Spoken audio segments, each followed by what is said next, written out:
ونستعينه ونستغفره ونعوذ بالله من شرور أنفسنا ومن سيئات أعمالنا من يهده الله فلا مضل له ومن يضلل فلا هادي له وأشهد أن لا إله إلا الله وحده لا شريك له وأشهد أن محمدا عبده ورسوله.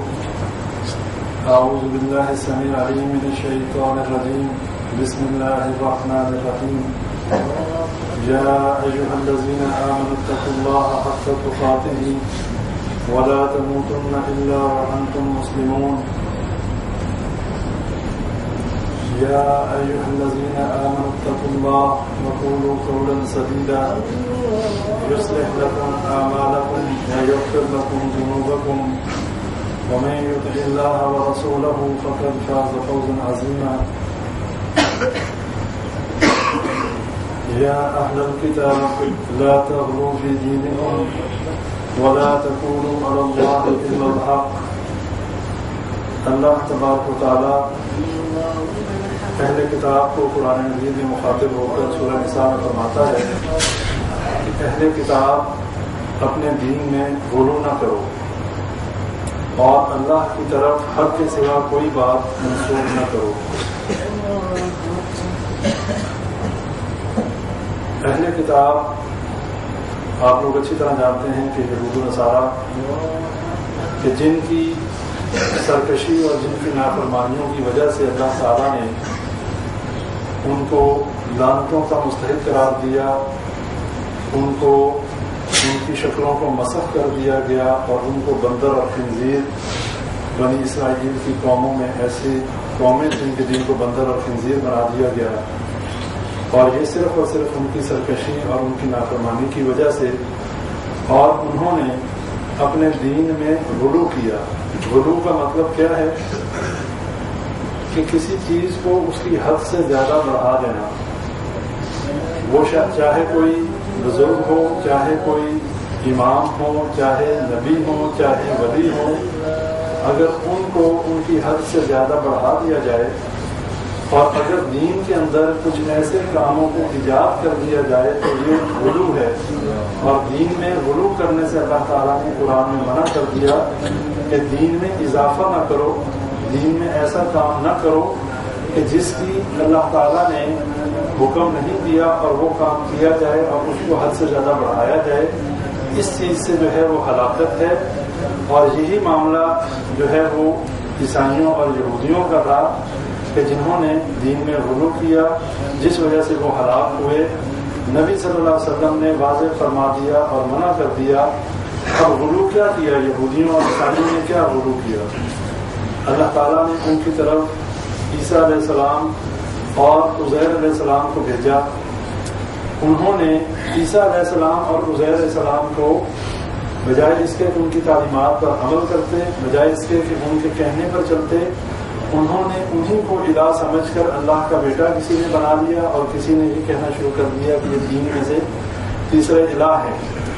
یہ نبی کو اس کی حد سے زیادہ بڑھانے کی وجہ سے نبی کو معاذ اللہ نعوذ باللہ اللہ کے مقام پر لے جانے کی وجہ سے جو ہے یہ خرابیاں پیدا ہوئیں اور یہود و نصارہ جو ہیں وہ گمراہ ہو گئے اور اللہ تعالیٰ نے ان کو جو ہے مردود قرار دے دیا، ان کو ضالین قرار دے دیا، ان کو مغضوب قرار دے دیا.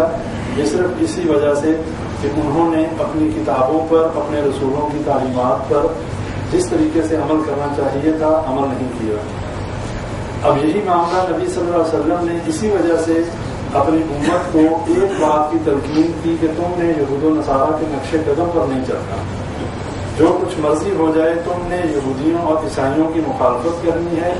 اگر تم نے یہود و نصارہ کی مخالفت نہ کی تو تم بھی انہی کے راستے پر چلے تو تم بھی گمراہ ہو جاؤ گے. اور اگر تم نے اسی طریقے سے جو عقیدہ عیسائیوں اور یہودیوں نے اپنے نبیوں کے بارے میں رکھا، اگر تم لوگوں نے وہی عقیدہ نبی اکرم صلی اللہ علیہ وسلم کے بارے میں رکھا تو تم لوگ بھی گمراہ ہو جاؤ گے اور ہلاک ہو جاؤ گے، اللہ کی لعنتوں کے مستحق بن جاؤ گے.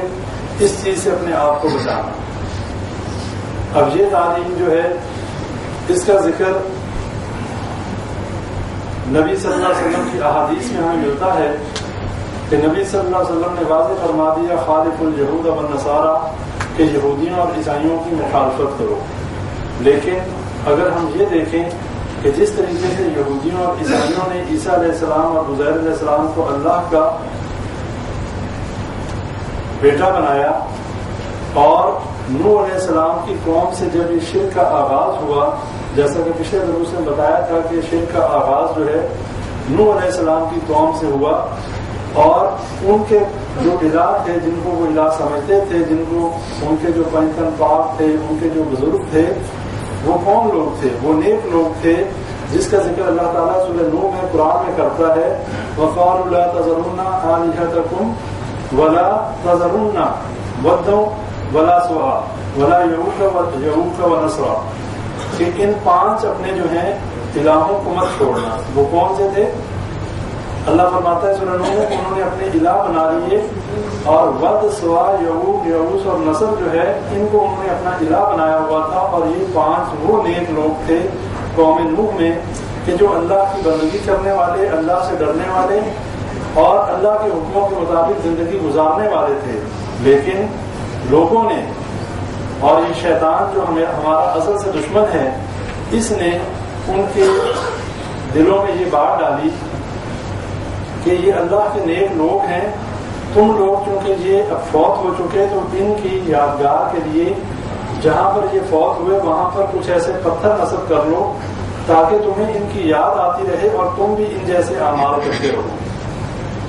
اور جو لوگ اس قوم کے جاننے والے تھے، جو لوگ ان بزرگوں کے جاننے والے تھے، انہوں نے ان کی عبادت نہیں کی، انہوں نے صرف وہ پتھر جو ہے نصب کر دیے اور وہ ان کو نیک لوگ ہی خیال کرتے رہے. اور شیطان نے انسانوں کو شرک پہ اس طریقے سے لگایا کہ اس نے پہلے تو ان بزرگوں کی محبت دل میں ڈالی کہ یہ بڑے نیک لوگ تھے، یہ اللہ سے ڈرنے والے تھے، اللہ کے حکموں کے مطابق زندگی گزارنے والے تھے، لہذا تم بھی انہی کے نقشے قدم پر چلو اور وہ اس طرح چل سکتے ہو کہ تاکہ تم انہیں یاد رکھو. اور یاد رکھنے کے لیے ضروری ہے کہ کوئی تصویر، کوئی شکل، کوئی بت، کوئی ایسی چیز ہمارے سامنے ہو جس سے ہمیں ان کی یاد آتی رہے. تو اس نے ان سے ایک پتھر، اس نے کہا کہ ان جہاں جہاں پر یہ فوت ہوئے وہاں پر یادگار کے لیے پتھر نصب کر لو، اور ان پتھروں کا نام جو ہے ود، سوا، یعوق، یعوث اور نصر رکھ لو، اور ان کی عبادت نہ کرو. اس نے عبادت کا نہیں کہا. یہی معاملہ ہوا، انہوں نے پتھر نصب کر لیے اور ان کو بابرکت خیال کرنا شروع کر لیا، اور وہاں پر جا کے دعائیں کرنی شروع کر لی. شروع میں صرف انہوں نے وہاں پر جا کے دعائیں کرنی شروع کی. وہ ان سے نہیں مانگتے تھے بلکہ اللہ سے مانگتے تھے، صرف اس جگہ پر جا کر دعا کرتے تھے. اور اللہ سے جو بھی مانگے گا سچے دل سے مانگے گا، اللہ تعالیٰ تو گنہگاروں کی بھی قبول کرتا. اللہ تعالیٰ نے ان کی دعائیں قبول کر لی. اب جب وہ لوگ خراب ہو گئے، اس کے بعد آنے والے لوگوں کو شیطان نے یہ کہا کہ تمہارے آباء و اجداد جو ہیں وہ ان کو بڑا متبرک سمجھتے تھے، ان بزرگوں کا جو ہے بڑا وسیلہ اپنایا کرتے تھے، اب تم ان کے وسیلے سے جو ہے دعا مانگنا شروع کرو. بعد والے آنے والی جو نسل تھی وہ تو ان سے اتنی واقف نہیں تھی. انہوں نے شیطان کے کہنے پہ چل کر انہوں نے ان کی پوجا نہیں کی، صرف ان کی اپنی دعاؤں میں ان بزرگوں کا نام شامل کر لیا کہ اے اللہ ہمیں اس فلاں بزرگ کے وسیلے سے ہمیں یہ ود، سوا، یعوق اور نصر جو ہے اس کے وسیلے سے اللہ ہمیں ہماری مشکل حل کر دے، ہمیں اولاد عطا کر دے، ہماری مشکلات، ہماری مصیبتیں دور کر دے. اب یہ دوسری سٹیج آ گئی کہ شرک کی طرف شیطان کس طرح انسان کو لے کے آ رہا ہے. پہلا جو عمل تھا اس میں شرک نہیں تھا، وہ ایک بدعت کے زمرے میں تھا. اب یہ شرک کی طرف پہلا قدم ہے. اب جب انہوں نے یہ کام شروع کر دیا تو اس کے بعد شیطان نے اگلا کام شروع کروایا. اس نے کہا کہ اب ان بزرگوں کی قبروں پر، ان بزرگوں کی جو ہے بتوں پر جو ہے تمہیں اگر اللہ کا قرب حاصل کرنا ہے تو پھر تمہیں کچھ مال اور کچھ دولت بھی خرچ کرنی پڑے گی، اور وہ اس طرح کرنی پڑے گی کہ کوئی نظر نیاز دو، کوئی یہاں پر جو ہے قربانی کرو، ان کی قبروں کے اوپر، ان کے بتوں کے اوپر کچھ نہ کچھ آ کر جو ہے نذرانے دو، اور اس کے بعد جو ہے اللہ سے دعا کرو، اللہ قبول کرے گا. اب اس کے بعد یہ کام شروع ہو گیا کہ اس کے اوپر جو ہے انہوں نے نظریں بھی دینی شروع کر دی، نیازیں بھی دینی شروع کر دی، اور وہاں پر ذبح بھی کرنے شروع کر دیے۔ جو عبادات اللہ کے لیے ہونی چاہیے تھی انہوں نے ان قبروں پر بھی، ان بتوں کے ساتھ بھی وہی معاملہ شروع کر دیا۔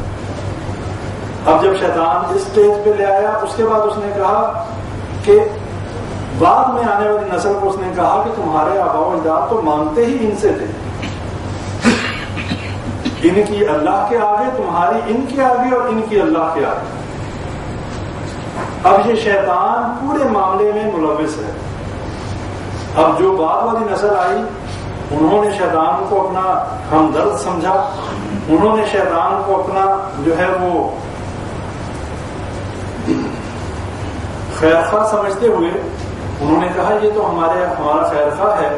انہوں نے وہی کام شروع کر دیا اور انہوں نے وہ عقیدہ بنا دیا جو آج ہمارے مسلمان بھائیوں میں بھی عقیدہ پایا جاتا ہے۔ یہ عقیدہ کوئی نیا نہیں ہے، یہ عقیدہ قوم نوح سے جو ہے چلا ہے۔ قوم نوح سے پہلے شرک کا نام و نشان نہیں تھا اس دنیا میں۔ اس سے پہلے جتنے نبی آئے، حضرت آدم علیہ السلام آئے، حضرت داؤد علیہ السلام آئے، حضرت سیس علیہ السلام آئے، حضرت جو ہے جتنے نبی آئے، حضرت ادریس علیہ السلام آئے، اس وقت تک شرک نہیں تھا۔ گمراہی اس حد درجے کی تھی، قتل و غارت گری تھی، فحاشی اور جانی تھی، بے حیائی تھی، لیکن شرک نہیں تھا۔ شرک شروع ہوا قوم نوح سے۔ جب حضرت نوح علیہ السلام کو مبعوث کیا گیا اس وقت قوم نوح جو ہے شرک میں ملوث ہو چکی تھی، اور جب قوم نوح کے لوگوں نے اس طرح کا شرک کیا، حضرت نوح علیہ السلام نے اللہ سے جو ہے دعا کی کہ اے اللہ یہ میری قوم جو ہے میں ان کو جتنا تیری طرف بلاتا ہوں یہ اتنا ہی میری طرف سے بھاگتے ہیں اور یہ سرکشی میں بہت آگے نکلے ہوئے ہیں، اس لیے کہ ان کے پاس مال و دولت بھی تھا اور اولاد بھی تھی۔ اور کسی انسان کی سرکشی کا اگر سرکشی کی وجہ دیکھنی ہو تو یہ دو چیزیں انسان کو سرکش اور مغرور بنا دیتی ہیں۔ ایک اس کے پاس اگر اولاد ہے اور دوسرا اگر اس کے پاس مال ہے، اور اسی دو چیزوں کا ذکر اللہ نے قرآن میں بارہا جگہ پر کیا ہے کہ یہ مال اور یہ اولاد جو ہے یہ انسان کو بہت مغرور بنا دیتی ہے۔ اور جو لوگ فرعون کے قصے میں آتا ہے، اس نے جب انا ربکم الاعلی کا دعویٰ کیا اس نے کہا میں سب سے بڑا رب ہوں، نعوذ باللہ، اللہ نے غرق کر دیا سمندر میں۔ اب وہ دیکھیں کہ جو سب سے بڑا رب اپنے آپ کو کہتا تھا وہ بے اولاد تھا۔ یہ ایک بہت اہم نقطہ ہے۔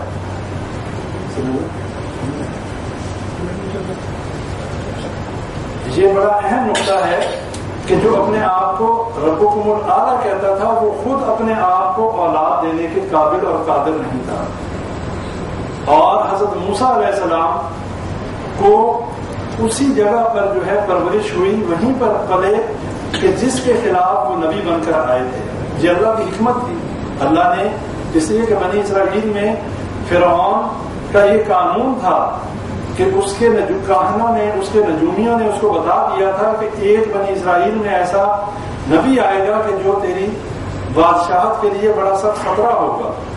اس نے اس کے سدباب کے لیے اس نے کہا کہ میں ان کی عورتوں کو غلام بناؤں گا اور ان کے بچوں کو زندہ ہی نہیں رہنے دوں گا، جو بچہ پیدا ہوتا اس کو قتل کروا دیتا۔ یہ اس کی ترکیب تھی۔ اور اللہ تعالیٰ کی کیا تدبیر اور ترکیب تھی کہ اللہ نے جس کو پیدا کرنا تھا، کرنا بھی تھا، اور اس کے گھر میں پرورش کروانی تھی۔ اور وہ بچہ جو ہے جو حضرت موسیٰ علیہ السلام کی شکل میں، وہ اس کے گھر میں پرورش پایا اور اس کے گھر میں وہ جوان ہوئے اور انہوں نے اپنی دعوت کا آغاز کیا۔ لیکن بتانا یہ چاہتا ہوں کہ جو ربکم الاعلی کا دعویٰ کرنے والا تھا اپنے آپ کو اولاد نہیں دے سکتا، کسی دوسرے کو کیا دیتا۔ اور یہی نقطہ اور یہی جو ہے کلیہ ہمارے لیے مشعل راہ ہونا چاہیے۔ جب ہم کبھی کنفیوز ہو جائیں، کبھی ہمیں یہ سمجھ میں نہ آئے کہ ہمیں ان سے مانگنا چاہیے کہ نہیں مانگنا چاہیے، ہمیں یہ بات دیکھ لینی چاہیے کہ جن سے ہم مانگنا چاہتے ہیں کیا وہ اپنے آپ کو دینے کے قابل ہیں کہ نہیں، کیا وہ اپنے گھر والوں کو دینے کے قابل ہیں کہ نہیں، جن کی قبروں پر ہم جا کے اپنی مشکل کشائی کروانا چاہتے ہیں کیا انہوں نے اپنے گھر والوں کو جو پیچھے چھوڑ گئے، جو بچے یتیم ہو گئے، جو ان کی جو ہے گھر والے، ان کی بیویاں جو ہیں بیوہ ہو گئیں، ان کی جائیدادیں تقسیم ہو گئیں، تو کیا انہوں نے ان کے لیے کیا کیا؟ سب سے پہلا حق تو اپنی اولاد اور اپنے اہل و عیال کا ہے. اگر کوئی اپنے اہل و عیال کو ہی کچھ نہیں دے سکتا تو وہ کسی دوسرے اور تیسرے کو کیا دے گا؟ اور یہی بات اللہ تعالیٰ نے قرآن میں ہمارے لیے فرمائی تھی اس شیطان کے بارے میں. اللہ تعالیٰ نے فرمایا سورہ یاسین میں، آپ لوگ پڑھتے رہتے ہیں، الم اعہد الیکم یا بنی آدم اللہ تعبدوا الشیطان انہ لکم عدو مبین. اللہ فرماتے ہیں کیا میں نے تم لوگوں سے عہد نہیں لیا تھا کہ اس شیطان کی عبادت نہ کرنا؟ انہ لکم عدو مبین، یہ تمہارا کھلا دشمن ہے. اور یہ میں نے آپ کو جو سٹیجز بتائی ہیں شرک میں جانے کی، یہی معاملہ شیطان ہر اس بندے کے ساتھ کرتا ہے کہ جو بندہ دین کا صحیح علم نہیں رکھتا، جس کے پاس دین کا علم نہیں ہوتا، یہ پہلا وار ہے جو شیطان اس شخص کے ایمان پہ کرتا ہے. اسے امیدیں دلاتا ہے، اسے کہتا ہے کہ یہ ہم اللہ ہی سے مانگتے ہیں، ہم قبروں سے تھوڑی مانگتے ہیں، ہم بزرگوں سے تھوڑی مانگتے ہیں، ہم تو اللہ سے مانگتے ہیں. بندہ بھی کہتا ہے کہ ہاں جی ہم تو اللہ سے مانگتے ہیں، ہمارا رب تو اللہ ہے. اور جب یہ کانسیپٹ لے کے وہ کسی قبرستان میں جا کے، کسی قبر والے کے پاس جا کے وہ اس سے نہیں مانگتا، وہ اللہ سے مانگتا ہے، اللہ سنتا ہے. کسی کا ایک مسئلہ حل ہو گیا، اب اس کے ذہن میں یہ بات بیٹھ گئی، یار میں فلاں قبر پہ جا کے میں نے دعا کی تھی تو بڑی جلدی میری دعا قبول ہو گئی تھی، میری اولاد، میرا بیٹا بڑا بیمار تھا، فوراً ٹھیک ہو گیا. اس کا مطلب ہے کہ یہ اس میں کچھ حقیقت ہے.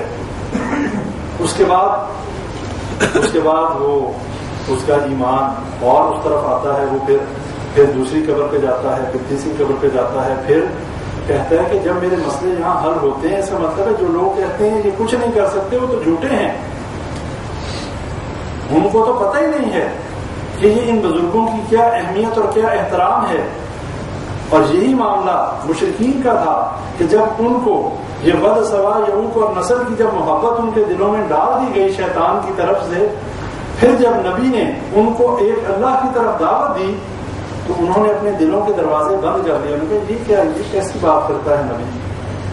ہمیں تو یہاں سے ملتا بھی ہے، ہماری مشکلیں حل بھی ہوتی ہیں، اور ہمارے تمام معاملات جو ہیں ان کا بھی جو ہے وہ ہمارے معاملات سارے ٹھیک بھی ہوتے ہیں، تو یہ نبی کی بات ہم کیوں مانیں؟ اس وجہ سے انہوں نے دشمنی کرنی شروع کر دی اور نبی کی دعوت کا انکار کر دیا. اور یہی معاملہ نبی صلی اللہ علیہ وسلم کی نبوت کے دوران بھی ہوا. یہی معاملہ نبی صلی اللہ علیہ وسلم نے جب مشرکین مکہ کو ایک اللہ کی طرف دعوت دی، جب یہ دعوت دی یا ایھا الناس قولوا لا الہ الا اللہ تفلحوا تملکوا الارض والعجم، کہ جب نبی صلی اللہ علیہ وسلم نے اپنی قوم سے یہ کہا کہ اے لوگوں ایک اللہ کی عبادت کرو اور اس کے علاوہ کسی کی عبادت نہ کرو، اس پر وہ لوگ دشمن ہو گئے، اس لیے کہ اس میں رد تھا. اب مشرکین مکہ کے کون تھے؟ لات، منات، حبل اور عزا. اس میں ان کا رد تھا اور ان کے دلوں میں اتنی محبت تھی لات، منات، حبل اور عزا کی کہ جب نبی صلی اللہ علیہ وسلم نے ایک اللہ کی طرف دعوت دی ان لوگوں نے انکار کر دیا. انہوں نے کہا کہ یہ تو ہو ہی نہیں سکتا کہ ہم لات، منات، حبل اور عزا کو چھوڑ دیں. ہمارا عزا جو ہے یہ تو ہماری مشکل کشائی کرتا ہے، یہ ہمیں اللہ کے قریب کرتا ہے، یہ ہمیں اللہ سے لے کے دیتا ہے. ہم تو بڑے بد کردار ہیں، ہم تو بڑے گناہگار ہیں، اللہ ہماری کہاں سنتا ہوگا؟ یہ اتنے نیک لوگ ہیں، یہ ہمیں اللہ سے لے دیتے ہیں. نعوذ باللہ، معاذ اللہ، یعنی کہ وہ لوگ ان کا کچھ اللہ کے کاموں میں اختیار ہے کہ اللہ اگر نہ دینا چاہتا ہو اور وہ لے دیتے ہیں. ایسا نہیں ہو سکتا. جس چیز کو اللہ دینا چاہے اسے کوئی روک نہیں سکتا، اور جو چیز اللہ نہ دینا چاہے وہ ساری دنیا کی طاقتیں مل جائیں وہ نہیں دلوا سکتی. جب یہ عقیدہ ہمارا ہو تو پھر ہمارے اندر شرک نکل جائے گا. اور یہ بات میں نے جو آپ لوگوں کے ذہنوں میں ایک سوال پیدا کیا اس کو میں بتانا چاہتا ہوں کہ یہ لوگ جو قبروں کے پاس جا کر دعائیں کرتے ہیں، جو لوگ قبروں والوں سے جا کے مانگنا شروع کر دیتے ہیں، مسئلے تو ان کے بھی حل ہو جاتے ہیں. وہ مسئلے کون حل کرتا ہے؟ کیا ان مسئلوں کو حل کرنے والا وہ قبر والا ہے یا اللہ ہے؟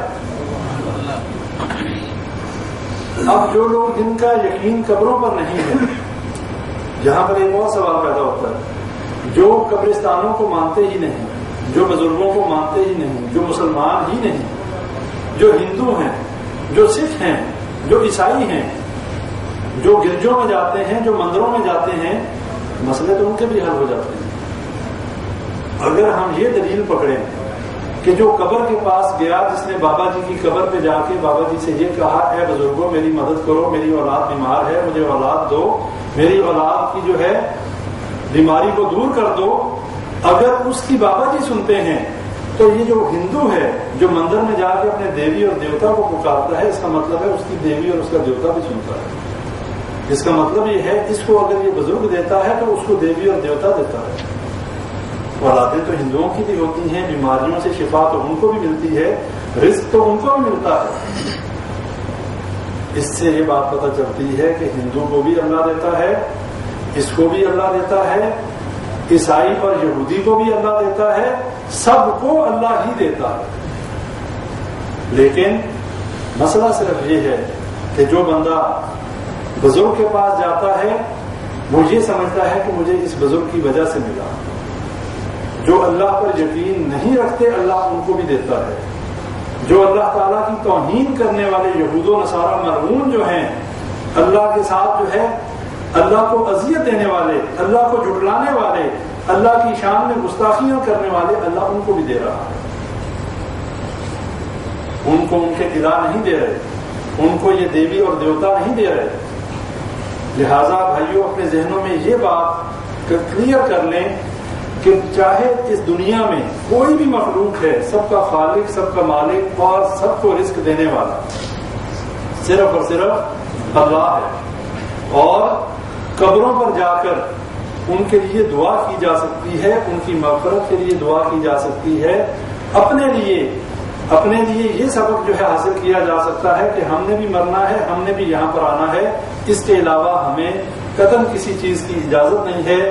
اب میں آپ لوگوں کے سامنے احادیث کی روشنی میں چند باتیں رکھنا چاہوں گا کہ جس میں نبی صلی اللہ علیہ وسلم نے بہت زیادہ مذمت کی ہے قبر پرستی کی، بت پرستی کی، اقربا پرستی، اور یہ اس طرح کی کہ مطلب بزرگ پرستی کہہ لیں یا آپ اس کو، یہ تمام شکلیں جو ہیں یہ ساری وہ بت پرستی میں آتی ہیں، قبر پرستی میں آتی ہیں اور غلو میں آتی ہیں۔ یہ جتنی بھی غلو کی شکلیں ہیں کہ بزرگوں کی تعظیم اس انداز سے کرنا کہ انہیں نعوذ باللہ صحابی یا نبی صلی اللہ علیہ وسلم کے درجے پہ لے جانا، اور نبی صلی اللہ علیہ وسلم کی تعظیم اس طریقے سے کرنا کہ معاذ اللہ نعوذ باللہ اللہ کے درجے پہ لے جانا، یہ حرام ہے اور یہ کفریہ اور شرکیہ کام ہے، ہمیں اس سے بچنا ہے۔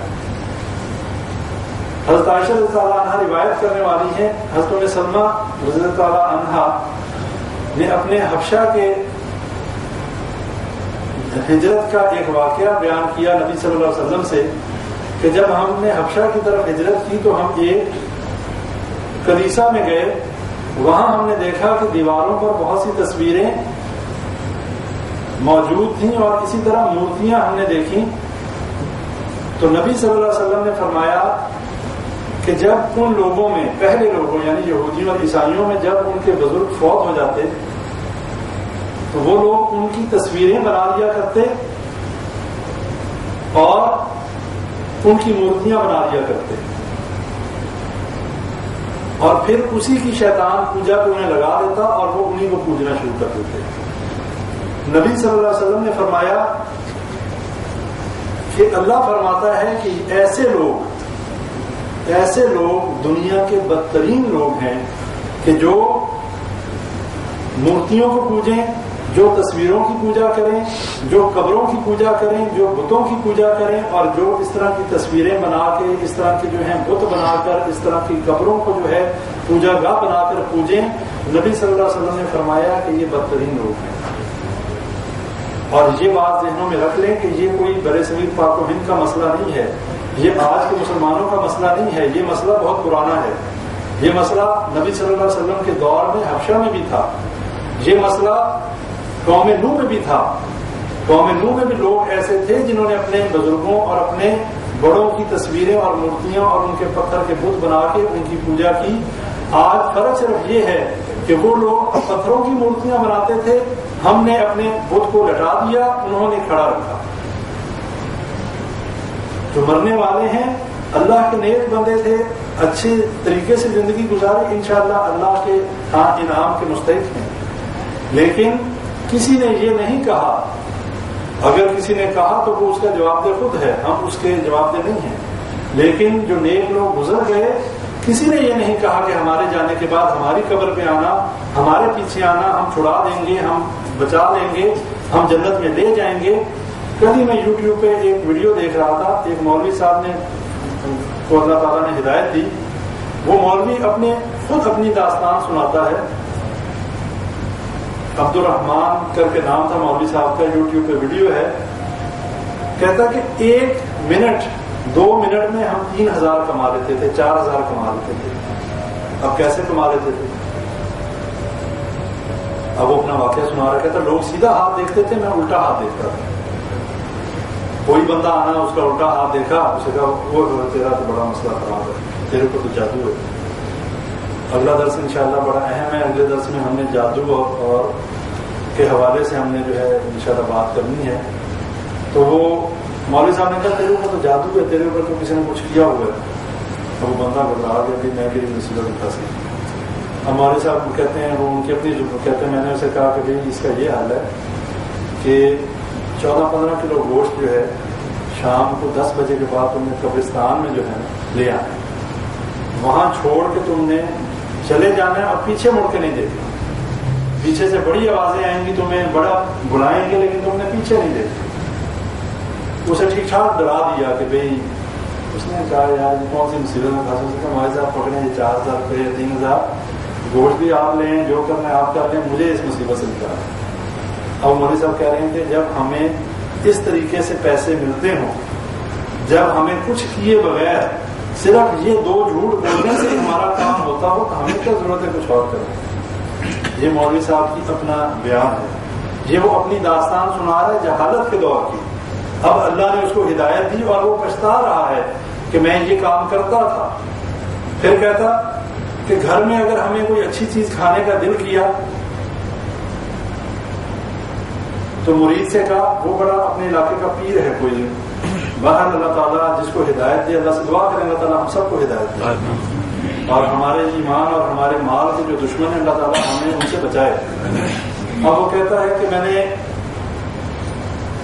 اپنے مرید کو بلایا اور اسے کہا بھائی کہ رات تیرا باپ میرے خواب میں آیا تھا. اب اس کو کہتا میرا کچھ کھانے اچھی چیز کھانے کا دل کر رہا تھا, تو وہ کھانے کے لیے اب میں نے کیا بہانہ بنایا کہ بھی رات کو تیرا باپ میرے خواب میں آیا تھا. مرید نے کہا جی اچھا, اب وہ ہے کہ کیا کہہ رہے تھے, بڑا تیرے سے بہت راضی تھا تیرا باپ, تو نے بڑی خدمت کی اپنے باپ کی. بس وہ اب ایسا کرنا ہے کہ 2 کلو گوشت پکا کر اور 14 روٹیاں لے آنا, شام کو اس پہ ختم پڑیں گے, تیرے باپ کو بخشوا دیں گے, اسے جنت میں لے جائیں. اگر 2 کلو گوشت اور 14 روٹیوں سے ہم جنت میں جا سکتے ہیں, تو کوئی بھی بندہ, آپ جتنے بیٹھے ہیں سارے یہ کام نہیں کریں گے. ہم سارے جنت میں جانا چاہتے ہیں. اب وہ کہتا ہے, بتا رہا کہتا ہے, وہ کہتا ہے جی مسئلہ ہی کوئی نہیں. وہ شام کو 400-500 روپیہ خرچہ کر کے لے آیا. میری بیوی میرے سے پوچھتی ہے مولوی صاحب گھر میں کچھ پکانا ہے؟ میں نے کہا نہیں پرہیز ہو کے اللہ دے گا. اب یہ وہ کہتا ہے یہ میری, جب بھی میں نے اسے کہا اللہ دے گا, اس کا مطلب یہی ہوتا تھا کہ میں نے آج کوئی نہ کوئی پارٹی خریدی ہوئی ہے. مطلب یہ ہمارے دین کا یہ جنازہ نکل چکا, ہمارے ایمان کا یہ جنازہ نکل چکا. ہمیں جہاں چاہے کوئی بلیک میل کر لے, جہاں چاہے جنت میں لے جانے کے چکر میں, اس میں مولوی کا قصور نہیں. یہ بات ذہن میں رکھیں, یہ ہماری جہالت کا قصور ہے. مولوی کا کیا قصور ہے؟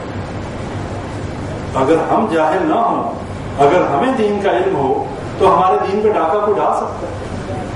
ہم فوراً کہیں مولوی صاحب دماغ خراب ہے آپ کا, آئے تھے تو ٹھیک ہے, کیا کرو پھر نہیں دیتا میں آپ کو پیسے. اور اگر آپ کسی کو اپنی جیب پہ ڈاکہ نہ ڈالنے دیں, دیکھیں کیسے مسئلے بدل جاتے ہیں. اب جس کو جادو تھا اس کا جادو 14 کلو گوشت سے حل ہو گیا. جس کا باپ جہنم میں یا جس کا باپ مشکل میں تھا, اس کے اوپر 2 کلو گوشت کی وجہ سے وہ جنت میں جا رہا ہے. اور ادھر نبی صلی اللہ علیہ وسلم اپنے چچا کو جنت میں لے جانا چاہتے ہیں، کہتے ہیں کہ کلمہ پڑھ لے، اور اس نے نہیں پڑھا، اللہ نے کہا کہ آپ ہدایت نہیں دے سکتے، انک لا تہدی من احببت ولکن اللہ یہدی من یشاء، کہ اے نبی صلی اللہ علیہ وسلم آپ جس کو چاہیں ہدایت نہیں دے سکتے، بلکہ جس کو میں چاہوں اس کو ہدایت مل سکتی۔ نوح علیہ السلام اپنے بیٹے کو جنت میں لے جانا چاہتے ہیں، اسے عذاب سے بچانا چاہتے ہیں، اس کو طوفان سے بچانا چاہتے ہیں، نوح علیہ السلام کو نہیں بچا سکے، اس لیے کہ اللہ نے کہہ دیا کہ اس کے عمل جو ہیں وہ غیر صالح ہیں۔ ایک شخص ساری زندگی شرک کرتا رہے، ایک شخص ساری زندگی بدعات میں اپنی زندگی گزار دے، اس کے بعد مر جائے اور مولوی صاحب 2 کلو گوشت کے اس کو جنت میں لے جائے، یہ سوچنے کی بات ہے۔ کس طریقے سے ہم لٹ رہے ہیں مالی طور پہ، دینی لحاظ سے ہمارے ایمان جو ہیں ان کے ساتھ لوگ کس طرح کھیل رہے ہیں۔ اور اس کے بعد یہ تو بڑی چھوٹی مثالیں ہیں، یہ تو ایک چیز سامنے آ گئی، دیکھ لی، پتہ نہیں روزمرہ میں کیا کچھ ہوتا ہے، لوگ کس طریقے سے ان تعویذوں کے چکر میں، ان جادو کے چکر میں، اپنی مصیبتوں اور مشکلوں کے چکر میں کس طرح دن دہاڑے وہ لوٹتے ہیں۔ اور ایک ڈاکو تو وہ ہوتے ہیں جو گھر لوٹ کے لے جاتے ہیں، ایک چور تو وہ ہوتا ہے جو گھر سے مال لے جاتا ہے، لیکن یہ دین کے ڈاکو، یہ ایسے ڈاکو کے جو مال بھی لے جاتے ہیں، ایمان بھی لے جاتے ہیں، اور ہمیں پھر بھی سمجھ نہیں آتی، اس کے بعد بھی ہم سمجھتے ہیں بڑے پیر صاحب جی، پیر صاحب۔ تو یہ بات آپ بھائیوں کو اس لیے بتائی کہ اگر ایسا معاملہ ہو، کوئی 14 کلو گوشت مانگے تو فوراً آپ یہ بات سوچ لینا کہ 14 کلو گوشت سے تو بندہ جنت میں نہیں جا سکتا۔ اگر اس کا عمل جو ہے وہ دین کے مطابق ہوگا، اگر اس نے دین کے مطابق اپنی زندگی گزاری ہوگی تو انشاءاللہ وہ جو ہے جنت میں چلا جائے گا۔ اگر اس نے توحید کو سینے سے لگایا ہوگا، نبی صلی اللہ علیہ وسلم کی حدیث ہے، منع فرمایا اپنی امت کو کہ مجھے اس طریقے سے نہ بڑھانا جیسے عیسائیوں اور یہودیوں نے بڑھایا۔ اور عمر رضی اللہ تعالیٰ عنہ جو ہیں وہ روایت کرنے والے ہیں، نبی صلی اللہ علیہ وسلم نے فرمایا لا تطرونی کما اطرات النصارى عیسی ابن مریم قولوا عبد اللہ ورسولہ، کہ مجھے اس طریقے سے میری شان کو نہ بڑھانا جیسے عیسائیوں نے عیسیٰ علیہ السلام کی شان کو بڑھایا اور اس میں غلو کیا۔ کیا کہنا؟ قولوا عبد اللہ ورسولہ، صرف یہ کہنا کہ اللہ کا بندہ اور اس کا رسول۔ یہ نبی صلی اللہ علیہ وسلم کی ہمیں تعلیمات ہیں، لیکن آج ہمارے ہاں ہمارے عقیدے اتنے بگڑ چکے ہیں، کوئی نور من نور اللہ کہتا ہے، کوئی اللہ اور نعوذ باللہ اللہ اور نبی صلی اللہ علیہ وسلم کو ایک ہی سمجھتا ہے، اور کوئی یہ کہتا ہے جو مستوی تھا عرش پر خدا ہو کر اتر پڑا مدینے میں مصطفیٰ ہو کر۔ یہ عقیدے ہمارے ہی بھائیوں کے ہیں، اور نبی صلی اللہ علیہ وسلم کی حدیث یہ کہتی ہے کہ مجھے عیسیٰ علیہ السلام کی طرح، جن کو عیسائیوں نے حد سے زیادہ بڑھا دیا، اللہ کا بیٹا بنا دیا، ان کی ماں جو والدہ جو تھی اللہ کی بیوی بنا دیا، مجھے اس طریقے سے نہ بڑھانا۔ عبداللہ بن عمر رضی اللہ عنہ روایت کرنے والے ہیں، نبی صلی اللہ علیہ وسلم نے فرمایا کہ تم اپنے سے پہلے لوگوں کی اس طریقے سے پیروی کرو گے کہ جیسے تیر کے پیچھے پر ہوتے ہیں، نبی صلی اللہ علیہ وسلم نے فرمایا جس طرح ایک تیر دوسرے تیر اس کے پر برابر آتے ہیں، اس طریقے سے جو ہے تم پہلے لوگوں کی پیروی کرو گے۔ اور اگر ان میں سے کوئی گو کے بل میں، گو یہ جانور ہوتا ہے مٹی میں جو زمین میں، فرمایا اگر کوئی گو کے بل میں داخل ہوا ہوگا، میری امت میں سے بھی کوئی نہ کوئی شخص ایسا ہوگا جو یہ کام کرے گا۔ تو صحابہ نے پوچھا نبی صلی اللہ علیہ وسلم آپ کی مراد یہود و نصارہ سے ہے؟ تو نبی صلی اللہ علیہ وسلم نے فرمایا تو اور کون ہے تم سے پہلے؟ ایک اور روایت میں فرمایا کہ تم لوگ یہود و نصارہ کی اس طریقے سے پیروی کرو گے کہ اگر ان میں سے کسی نے اپنی ماں کے ساتھ اعلانیہ بدکاری کی ہوگی، میری امت میں بھی ایسے لوگ ہوں گے جو اپنی ستی ماں کے ساتھ بدکاری کریں گے۔ یہ ہمارے بارے میں وہ پیشن گوئیاں ہیں جو نبی صلی اللہ علیہ وسلم فرما رہے ہیں۔ اور پھر نبی صلی اللہ علیہ وسلم نے فرمایا کہ تم میں سے ایک جماعت، ایک گروہ ایسا ضرور ہوگا کہ جو ہمیشہ حق پر قائم رہے گا، اور اس گروہ کو زمانے کا اتار چڑھاؤ، لوگوں کی مخالفت، لوگوں کی لان تان جو ہے اس سے کوئی فرق نہیں پڑے گا۔ لاکھ کوئی گستاخ کہتا رہے، کوئی جو ہے کہے کہ ان کا یہ تو کسی کو مانتے ہی نہیں، جو مرضی کہتا رہے، لیکن ایسے لوگوں کو نبی صلی اللہ علیہ وسلم نے ایک جماعت ایک گروہ ایسا رہے گا، تو یہ نام نہیں بتایا کہ وہ دیوبندی ہوں گے، وہ بریلوی ہوں گے، وہ فلاں ہوں گے، وہ فلاں ہوں گے، نہیں، نشانی بتائیے ہم سب میں سے ہم سارے ہو سکتے ہیں اور ہم میں سے کوئی بھی نہیں ہو سکتا. اس کی نشانی جو ہے اگر وہ ہمارے اندر ہے تو ہم سب ہو سکتے ہیں، اور اگر وہ نشانی ہمارے اندر نہیں، ہم جتنا مرضی اپنے آپ کو اہل سنت والجماعت کہتے رہیں، اہل حدیث کہتے رہیں، جو مرضی کہتے رہیں، ہمارے کہنے سے ہم وہ بن نہیں جائیں اور بنیں گے اپنے عمل سے. تو نبی صلی اللہ علیہ وسلم نے ان لوگوں کی بھی بشارت دے دی کہ ایک حق جماعت جو ہے قیامت تک قائم رہے گی. یہ نہیں کہ سارے کے سارے ہی گمراہ ہو جائیں گے. اور اس کی نشانی بھی آپ بھائیوں کے سامنے رکھتا ہوں. اس سے پہلے میں نبی صلی اللہ علیہ وسلم کی دعا کے حوالے سے بتا دوں کہ نبی صلی اللہ علیہ وسلم نے اللہ سے دعا کی کہ اے اللہ، میری قوم کو، میری امت کو جس طرح پہلی امتیں ہلاک ہو گئیں اس طریقے سے میری امت کو ہلاک نہ کر دینا. یعنی کہ قوم لوط نے عورتوں کو چھوڑ کر مردوں کے ساتھ جو ہے بدکاریاں شروع کی تو اللہ نے ساری قوم تباہ کر دی. یوم السبت والے جنہوں نے ہفتے کے دن شکار کیا، اللہ تعالیٰ نے بندر اور خنزیر بنا دیا. اس میں 3 گروہ ہو گئے، ایک ان کو منع کرنے والے اور ان سے عداوت رکھنے والے، اور 2 گروہ وہ تھے، ایک وہ جو شکار کرنے والے اور ایک ان سے محبتیں رکھنے والے. یہ بات ذہنوں میں رکھ لیں. اگر آج ہم شرک نہیں کر رہے، لیکن جو شرک کرنے والے ہیں ان سے ہماری محبتیں ہیں، ان سے ہماری رشتہ داریاں ہیں، ان سے ہمارا اٹھنا بیٹھنا ایسا ہے، ہمارے دل ان کی محبت سے بھرے ہوئے ہیں، ہم انہی جیسے ہیں. اس لیے کہ بنی اسرائیل میں جب جن لوگوں نے ہفتے کے دن شکار کیا اور جنہوں نے شکار نہیں کیا لیکن ان کا کھانا پینا انہی کے ساتھ تھا، ان کی محفلیں انہی کے ساتھ جمتی تھیں، اللہ نے ان کو بھی ہلاک کر دیا اور وہ جو ساتھ والے تھے ان کو بھی بندر اور خنزیر، دونوں گروہ اللہ نے بندر اور خنزیر بنا دیا. عبداللہ بن عمر رضی اللہ عنہ نے نبی صلی اللہ علیہ وسلم سے پوچھا کہ اے اللہ کے نبی صلی اللہ علیہ وسلم، یہ جو بندر اور خنزیر ہیں کیا یہ وہی لوگ ہیں کہ جن کو اللہ تعالیٰ نے عذاب کے طور پہ بندر اور خنزیر بنا دیا تھا، یہ وہی نسل ہے؟ تو نبی صلی اللہ علیہ وسلم نے فرمایا کہ اللہ نے اس دنیا پہ کوئی قوم ایسی نہیں چھوڑی کہ جس پہ اللہ نے عذاب کیا ہو اور اس کو زندہ چھوڑ دیا. یہ بندر اور خنزیر تو ان سے پہلے بھی تھے. بتانے کا مقصد یہ ہے کہ جب اللہ کا عذاب آیا، جب اس یوم السبت والے جنہوں نے ہیلا کیا، جنہوں نے ہفتے کے دن اللہ نے منع کیا شکار نہیں کرنا اور انہوں نے شکار کیا، اللہ نے ان کو بھی بندر اور خنزیر بنا دیا، اور جو لوگ ان کے ساتھ محبتیں رکھنے والے تھے اللہ نے ان کو بھی بنا دیا. اور کچھ دنوں کے بعد وہ سب ہلاک ہو گئے. اب پیچھے بچ گیا ایک گروہ. وہ گروہ کون سا تھا؟ وہ گروہ وہ تھا جنہوں نے نہ ہفتے کے دن شکار کیا اور جنہوں نے ان سے بائیکاٹ کر دیا، ان سے کہہ دیا کہ ہمارے اور تمہارے درمیان دشمنی ہے، اس لیے تم اللہ کے دشمن ہو، تم اللہ کے حکموں کے خلاف چلنے والے ہو، ہماری تمہارے ساتھ محبت نہیں ہو سکتی. وہ گروہ بچ گیا. اور آج اگر ہمارے اندر بھی اگر ایسے لوگ ہیں کہ جن کی دوستیاں ان لوگوں کے ساتھ ہیں کہ جو اللہ کے دشمن ہیں، جو اللہ کے دین کے دشمن ہیں، جو اللہ کے ساتھ شرک کرنے والے ہیں، یہ بات اپنے ذہنوں میں رکھ لیں. کڑوی بات ہے لیکن یہ ہمیں ہضم کرنی ہوگی.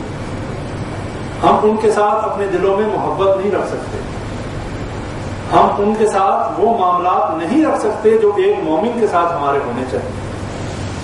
ہم ان کا بازو نہیں بن سکتے، ہم ان کو سپورٹ نہیں کر سکتے. ہم ان کے ساتھ قطع تعلق کریں، ہم ان کو بتائیں کہ تمہارے اس جرم کی وجہ سے تم اللہ کے ساتھ شرک کرتے ہو، میں تمہارا دوست نہیں، تاکہ اسے یہ احساس پیدا ہو کہ واقعی میں کوئی ایسا جرم کر رہا ہوں جس وجہ سے لوگ میرے ساتھ بیٹھنا گوارا نہیں کرتے. لیکن اس کا مطلب یہ بھی نہیں کہ ہم اس کے اوپر فتوے لگانے شروع کرتے ہیں اور اس کو بالکل ہی تنہا کر دیں. اصلاح کے لیے ہم اس کے ساتھ بیٹھیں گے، اسے سمجھائیں گے، اچھے انداز سے گفتگو کریں گے، لیکن دل میں محبت نہیں رکھیں گے.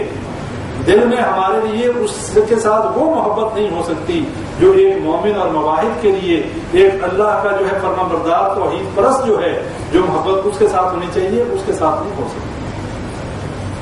لیکن بد اخلاقی کا مظاہرہ نہیں کریں گے، گالیاں نہیں دیں گے، اس کو جو ہے کافر اور مشرک کے فتوے نہیں دیں گے، بلکہ اسے سمجھائیں گے بھائی یہ شرک ہے، اور یہ شرک جو ہے اس پہ مر گئے، اللہ نے جنت حرام کر دی مشرک کے لیے.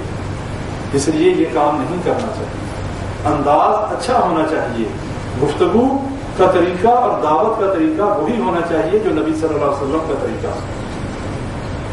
لیکن دل کا معاملہ پھر بتا رہا ہوں کہ دل میں محبت نہیں ہونی چاہیے.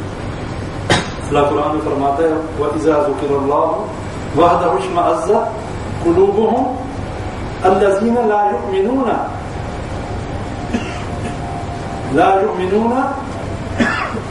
يؤمنون بالآخرة وَإِذَا ذُكِرَ الَّذِينَ مِن دُونِهِ إِذَا هُمْ يَسْتَبْشِرُونَ.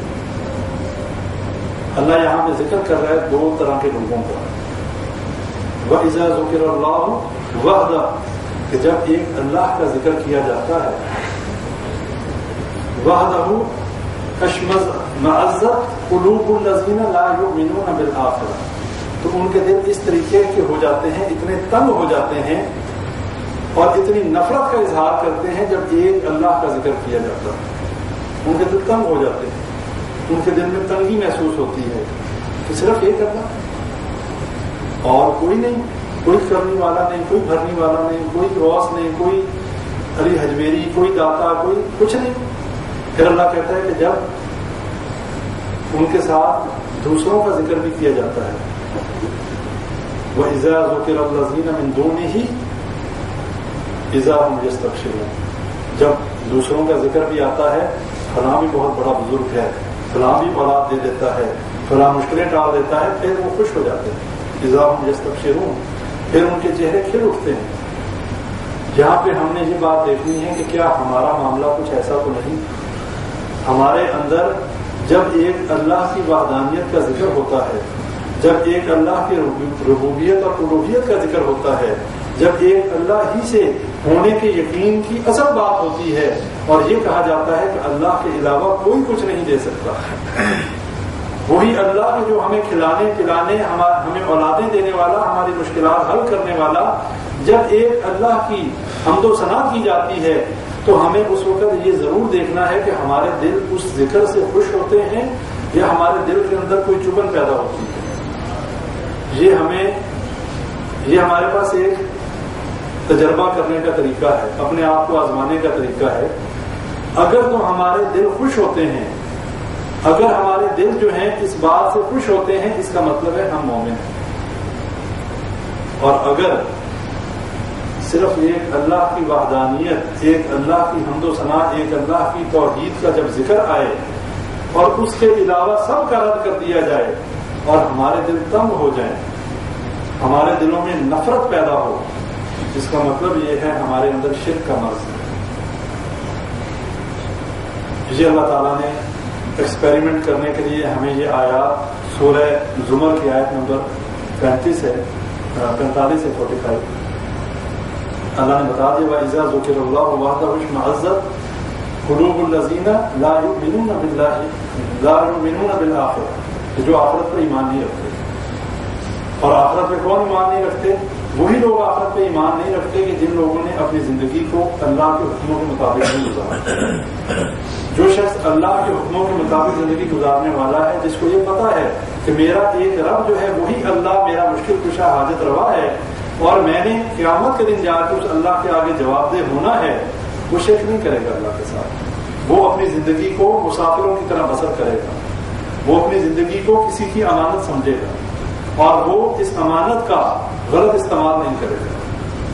چونکہ ہمارا آخرت پہ یقین ہے نہیں، اس لیے کہ ہمارا عمل جو ہے وہ یہ ظاہر کرتا ہے کہ ہم نے نہیں مرنا.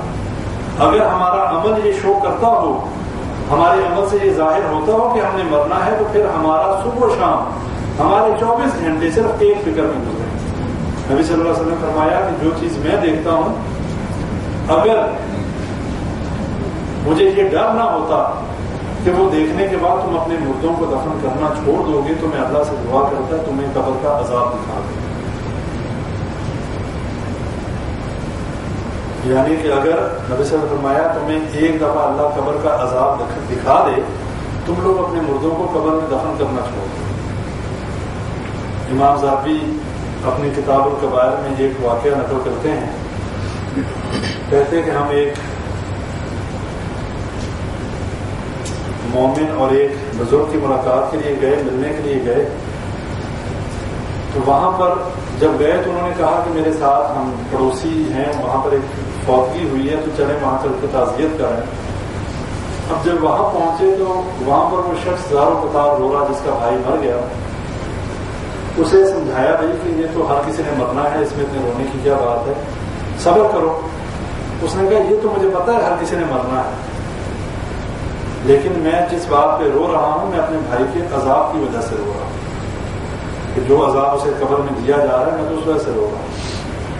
انہوں نے کہا کہ کیا اللہ نے تجھے علم غیب دے دیا، تجھے کیا پتا اس کے ساتھ قبر میں کیا معاملہ ہے، یہ تو کسی کو پتا نہیں۔ اس نے کہا یہ بات صحیح ہے، لیکن میرے ساتھ معاملہ کچھ اور پیش آیا کہ جب ہم نے اپنے بھائی کو دفن کر دیا، تمام لوگ چلے گئے اور میں بھی وہاں سے اٹھنے لگا تو مجھے اپنے بھائی کی آواز آئی کہ مجھے اکیلا اس جو ہے قبر میں چھوڑ کر جا رہے ہو اور یہاں مجھے بہت عذاب دیا جا رہا ہے۔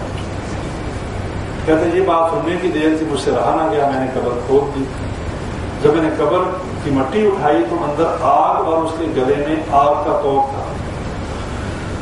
اب مجھے محبت اپنے بھائی کی میرے جو ہے وہ اس نے مجبور کیا کہ میں نے ہاتھ بڑھا کے اس توق کو اتارنے کی کوشش کی تو میرا ہاتھ جو ہے پوری طریقے سے جل گیا اور میں نے اپنا ہاتھ پیچھے کھینچ لیا، اس پر مٹی ڈال کر واپس آ گیا۔ اور وہ کہنے لگے ہم نے اس کا ہاتھ دیکھا تو بالکل کالا سیاہ اس کا ہاتھ ہوا ہوتا جلنے کی وجہ سے۔ اب وہ بندہ جو تھا اس کا جو بھائی تھا وہ نماز پڑھنے والا تھا، وہ روزے رکھنے والا تھا، لیکن اس کے باوجود اس کے ساتھ یہ معاملہ کیوں پیش آیا؟ میں نے پوچھا بھائی وہ ایسا کون سا عمل اس کا تھا جس وجہ سے اس کے ساتھ یہ معاملہ قبر میں پیش آیا؟ بھائی نے کہا کہ وہ نماز بھی پڑھتا تھا، روزے بھی رکھتا تھا، لیکن وہ زکوٰۃ نہیں دیتا تھا۔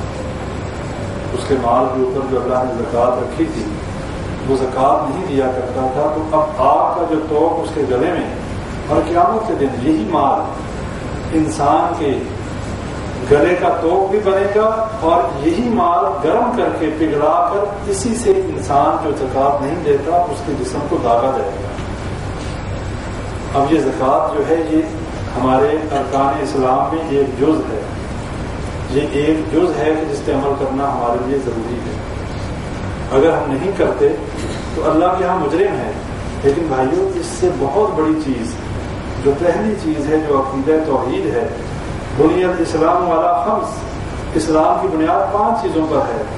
شہادت اللہ الہ الا اللہ، شہادت دینا اللہ کے ایک ہونے کی۔ اب یہ پہلی جو بات ہے، ہمارا ٹاپک اتنے عرصے سے ابھی یہی چل رہا ہے۔ اس کے بعد نماز ہے، اس کے بعد روزہ ہے، اس کے بعد حج ہے، زکوٰۃ ہے۔ زکوٰۃ نہ دینے والے کا یہ حشر ہے، اللہ کے ساتھ شرک کرنے والے کا کیا حشر ہے، جس کے بارے میں اللہ نے قرآن میں کہہ دیا ان الشرک لظلم عظیم، یہ شرک جو ہے بہت بڑا ظلم ہے۔ اور جس کے بارے میں حضرت لقمان علیہ السلام نے اپنے بیٹے کو نصیحت کرتے ہوئے کہا یا بنی لا تشرک باللہ ان الشرک لظلم عظیم، کہ بیٹے اللہ سے شرک نہ کرنا، یہ بہت بڑا ظلم ہے۔ تو یہ قبر کا عذاب جو ہے یہ ہم برداشت نہیں کر سکتے، اور یقین کر لیں یہ معاملہ بہت سخت ہے، ہمیں اس چیز کا یقین نہیں ہے، لیکن جب یہ چیزیں ہم پڑھتے ہیں، جب ہمیں اس طرف ہم آتے ہیں، پھر پتہ چلتا ہے کہ ہم جو بھولے ہوئے ہیں، ہم تو غشتنیوں کا شکار ہیں، ہمیں فلاں بچا لے گا، ہماری فلاں مشکل کشائی کر لے گا، ہماری فلاں سفارش کر لے گا، کوئی کسی کے کام نہیں آئے گا۔ اس کے ساتھ ہی ایک واقعہ بھائیوں کے سامنے اور پیش کر کے بات کو ختم کرتے ہیں۔ بنی اسرائیل میں ایک شخص تھا جس کا نام ذوالکفل تھا۔ عبداللہ بن عمر رضی اللہ عنہ فرماتے ہیں کہ نبی صلی اللہ علیہ وسلم نے یہ واقعہ کئی دفعہ ہمیں سنایا کہ یہ ذوالکفل جو تھا بہت ہی باغی اور بہت ہی اللہ کی نافرمانی کرنے والا تھا۔ کوئی گناہ ایسا نہیں تھا کہ جو اس نے نہ کیا ہو۔ ایک دفعہ اس نے بدکاری کا ارادہ کیا اور اس نے کسی عورت کو جو ہے 80 درہم دیے اپنی خواہش پوری کرنے کے لیے اب جب معاملہ طے ہو چکا اور جب وہ وقت آ گیا تو وہ عورت جو ہے وہ زاروں کے پار رونا شروع ہو گئی، اور اس کی حالت دیکھ کر یہ لگتا تھا کہ جیسے کوئی بڑی ہی خطرناک اور بڑی ہی ڈراؤنی چیز سے وہ ڈر رہی ہے اور وہ کانپ رہی ہے اور رو رہی ہے. اور اس کو اس نے ایک واز اسے کیا ذوالکفل کو. اس نے کہا کہ میں بڑی ہی پاک باز عورت ہوں، میں نے آج تک کبھی اس قسم کی جو ہے اللہ کی معصیت والے اور گناہ والے کام نہیں کیے، لیکن میری بے صبری اور میری جو ہے رزق کی تنگی کی وجہ سے، میری بھوک کی وجہ سے میں آج اس موقع پر پہنچ گئی کہ میں یہ کام کرنے پر مجبور ہو گئی. لیکن ذوالکفل وہ اللہ جس نے ہمیں ان کاموں سے روکا ہے، مجھے آج اس سے بہت ڈر لگ رہا ہے، اور مجھے ڈر ہے کہ میں اس اللہ کو قیامت کے دن کیا منہ دکھاؤں. اب ذوالکفل یہ سوچنے لگا کہ یہ عورت جو ہے جو کہ اللہ کے سامنے بڑی نیک ہے، جو گناہ کرنے والی نہیں ہے، اور پتہ چل رہا ہے اسے کہ پہلی دفعہ گناہ کرنے لگی ہے تو اس کی حالت کیا ہے، اور میں اتنے سالوں سے میں اللہ کی نافرمانی کرتا جا رہا ہوں، کوئی گناہ ایسا نہیں جو میں نے نہیں کیا، تو میرے لیے جہنم کس طریقے سے بے چین ہوگی، میرے لیے فرشتے کس طریقے سے تیار ہوں گے کہ اس شخص کی روح قبض کرنے کا موقع آئے اور ہم اس کو مزہ چکھائیں. زمین مجھے کس طریقے سے بدوائیں دیتی ہوگی. حدیث میں آتا ہے کہ زمین قبر جب مردے کو داخل کیا جاتا ہے تو زمین بھی قبر مخاطب ہو کے کہتی ہے کہ تو زمین پر چلنے والوں میں سے اگر نیک آدمی ہے تو کہتی ہے مجھے سب سے پسند تو ہی تھا، اور اگر بدکار اور بدبخت ہے اللہ ہمیں ان میں سے نہ کرے تو زمین کہتی ہے کہ مجھے زمین پر چلنے والوں میں سے سب سے برا تو لگتا ہے، اور اس کے لیے پھر زمین تنگ ہو جاتی ہے، اس کی پسلیاں ایک دوسرے میں گھس جاتی ہیں. اب ذوالکفل یہ اپنے آپ سے بات کر رہا ہے اور سوچ رہا ہے کہ میرے لیے تو تمام چیزیں تیار ہیں، آج مجھے موت آ گئی تو میرا تو ٹھکانہ جہنم ہی ہوگا. یہی سوچتے سوچتے اس نے کہا اس عورت سے کہ میں آج تمہارے سامنے اپنے سارے گناہوں کی اللہ سے سچے دل سے توبہ کرتا ہوں، اور جو پیسے میں نے تمہیں دیے وہ میں نے تمہیں معاف کیے، آج کے بعد میں کبھی اللہ کی نافرمانی نہیں کروں. عورت چلی گئی. ذوالکفل جو ہے اس کے بعد اس نے اپنے اللہ سے رجوع کیا اور رو رو کے اللہ سے اپنے گناہوں کی معافی مانگی. رات گزر گئی. صبح لوگوں میں شور مچ گیا کہ ذوالکفل جو ہے مر گیا. رات ہی وہ مر گیا، اور لوگوں نے اس کے دروازے پر لکھا ہوا دیکھا کہ اللہ نے ذوالکفل کو بخش دیا. یہ وہ چیزیں ہیں کہ اگر ایک انسان سچے دل سے اپنے اللہ کی طرف رجوع کرے، اپنے گناہوں پر شرمندہ ہو اور اس گناہ کو دوبارہ نہ کرنے کا اللہ سے پکا وعدہ کر لے، اللہ تعالیٰ کی رحمت بہت وسیع ہے. اور یہ بات اپنے ذہنوں میں بٹھا لیں کہ یہ جو موقع ہمیں آج ملا ہے، یہ موقع جو اللہ نے ہمیں چانس دیا ہوا ہے، اگر اس کو ہم نے ضائع کر دیا دوسرا چانس ہمارے پاس ہے نہیں. یا ہم جنت میں جائیں گے یا ہم جہنم میں جائیں گے. ہمارے پاس آپشن دو ہیں. اب مرضی آپ لوگوں کی، مرضی میری ہے. اللہ نے ہمیں باؤنڈ نہیں کیا، اللہ نے ہمارے پر زبردستی نہیں کی. انا ہدیناہ النجدین، اللہ نے دونوں راستوں کی طرف ہدایت کر دی. انا ہدیناہ السبیل اما شاکرا و اما کفورا، کہ اللہ نے صحیح راستے کی طرف رہنمائی کر دی. اب ہماری مرضی، اللہ کہتا ہے تمہاری مرضی ہے، اما شاکرا و اما کفورا، چاہے میرا شکر ادا کرنے والے بن جاؤ، چاہے ناشکری اور کفر کرنے والے بن جاؤ. تو بھائیوں، بڑی ہی برادرانہ گزارش ہے، میں آپ سب سے زیادہ گنہگار ہوں اور مجھے سب سے زیادہ اپنی اصلاح کی ضرورت ہے، لیکن ہم سب کو یہ سوچنا ہے کہ ہم جنت میں جانا چاہتے ہیں یا جہنم. آپشن دو ہی ہے، تیسرا آپشن ہے کوئی نہیں. ہم کہیں چلو بیچ میں رک جائیں گے. وہ بیچ میں جو رکیں گے صاحب اہل اعراف جو ہیں، الٹیمیٹلی وہ بھی جنت میں جائیں گے. پچھلے درس میں نے آپ کو بتایا تھا. تو بھائیوں، اللہ سے دعا کریں کہ اللہ تعالیٰ ہمیں اپنی آخرت کی فکر کرنے کی توفیق دے. ہماری جتنی زندگی اب تک ضائع ہو چکی ہے، ہم اللہ سے اس زندگی پر معافی مانگیں، ہم اللہ سے رو رو کر گڑ گڑا کر اللہ سے توبہ کریں کہ اللہ ہماری زندگی ضائع ہو گئی، لیکن اب جو باقی زندگی ہے اللہ ہمیں اس میں جو ہے اپنی آخرت کو بہتر بنانے کی توفیق عطا فرمائے۔ اللہ سے دعا کریں اللہ تعالیٰ ہمیں شرک سے بچائے، اللہ تعالیٰ ہمیں صحیح توحید کا فہم نصیب فرمائے، اللہ تعالیٰ جتنے ہمارے بیمار ہیں اللہ تعالیٰ سب کو شفاء کاملہ اجر نصیب فرمائے۔ ربنا آتنا فی الدنیا حسنۃ وفی الآخرۃ حسنۃ وقنا عذاب النار۔ ربنا ظلمنا انفسنا وان لم تغفر لنا وترحمنا لنكونن من الخاسرین۔ ربنا لا تزغ قلوبنا بعد إذ هديتنا وهب لنا من لدنك رحمة إنك أنت الوهاب۔ يا حي يا قيوم برحمتك نستغيث، يا حي يا قيوم برحمتك نستغيث۔ ربنا تقبل منا إنك أنت السميع العليم وتب علينا إنك أنت التواب الرحيم۔ سبحان ربك رب العزة عما يصفون وسلام على المرسلين والحمد لله رب العالمين۔